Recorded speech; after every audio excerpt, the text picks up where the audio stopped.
क्या आपने कभी खुद को पूरी भीड़ में अकेला महसूस किया है? जब अपने भी अपने नहीं लगते और जब लगता है कि बस अब नहीं हो पाएगा। अगर आप इस दौर से कभी गुजरे हैं तो आज का यह सत्संग सिर्फ और सिर्फ आपके लिए है, क्योंकि जो सबसे अकेला है वही ईश्वर के सबसे पास होता है। और आज हम जानेंगे कि आत्मबल कैसे जागे जब कोई साथ ना हो। तो अंत तक जरूर बने रहिए। आप देख रहे हैं सत्संग वाणी, जहां शब्दों में छुपा है शांति का अमृत। प्रेमानंद जी महाराज के वचनों से भरी ये वाणी आपके जीवन को नई दिशा दे सकती है। अगर आपने अब तक चैनल को सब्सक्राइब नहीं किया है तो अभी कर लें, ताकि हर सत्संग आपके जीवन में उजाला लाए। जब जीवन की राह में कोई साथ नहीं होता, ना कोई दोस्त, ना रिश्तेदार, ना परिवार, तब क्या करें? अब आप खुद से पूछिए, क्या मैं अकेला हूं या भगवान ने मुझे कुछ समझने का अवसर दिया है? जीवन में दो तरह के समय आते हैं। एक जब सब आपके साथ होते हैं और आप बाहर की ताकत से चल रहे होते हैं, और दूसरा जब कोई साथ नहीं होता और तब भीतर की ताकत, आत्मबल आपका सहारा बनती है। कहानी एक हिमालय में बैठा अकेला साधक। जहां सब कुछ छूट जाता है वहीं ईश्वर मिलता है। बहुत समय पहले की बात है। उत्तराखंड के गढ़वाल क्षेत्र में एक युवा साधक गया, सिर्फ एक धोती और कमंडल लेकर। उसे कुछ नहीं चाहिए था, ना परिवार, ना पैसा, ना प्रसिद्धि। वो बस चाहता था भगवान का साक्षात्कार। दिन रात वो एक गुफा में बैठकर राम राम राम का जाप करता। कभी कोई नहीं आता, ना कोई बात करता। मौसम बदलते, बर्फ गिरती, जंगल में जानवर आते, बारिश में भीग जाता, फिर भी उसका मन नहीं डोलता। लेकिन एक दिन उसका मन टूट गया। उसने पहाड़ों की तरफ देखा और बोला, हे प्रभु, मैं अकेला हूं, क्या आप मेरी परीक्षा ले रहे हैं? और तभी गुफा के भीतर एक धीमी आवाज गूंजी, तू अकेला नहीं है, तू खुद को सब समझ बैठा, जबकि सब कुछ मैं ही हूं।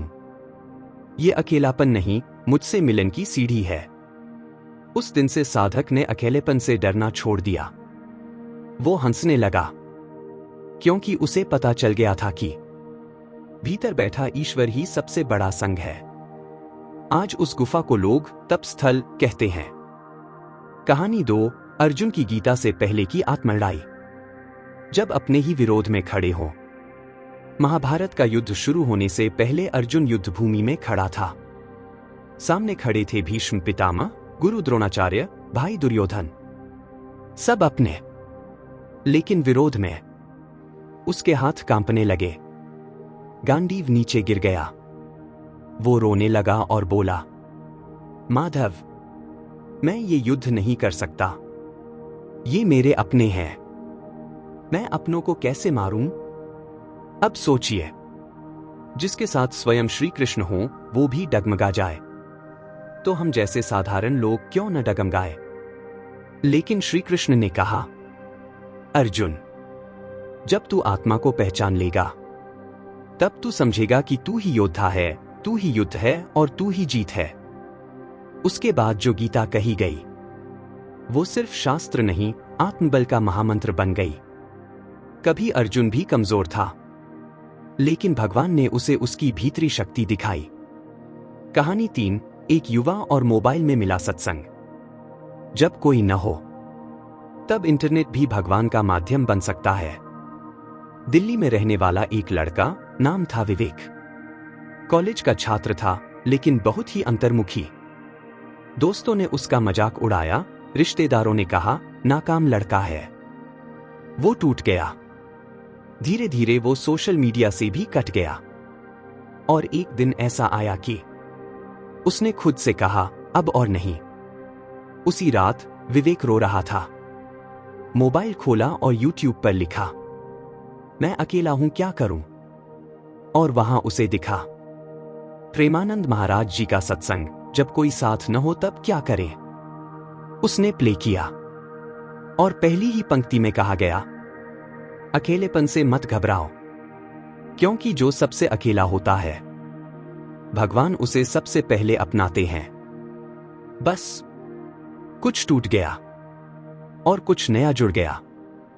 अगले दिन से विवेक ने नाम जप शुरू किया।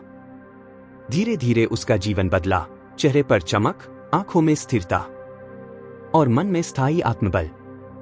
आज वही लड़का यूट्यूब पर औरों को ध्यान और नाम जप सिखा रहा है। तो मित्रों, आत्मबल किताबों में नहीं, अनुभव में है। और अनुभव तब आता है जब जीवन आपको अकेला छोड़ता है। समझिए, यही समय है खुद से मिलने का। अब आपसे एक सवाल, क्या आपके जीवन में ऐसा कोई क्षण आया है जब आप अकेले थे लेकिन भगवान ने आपको किसी न किसी रूप में छू लिया?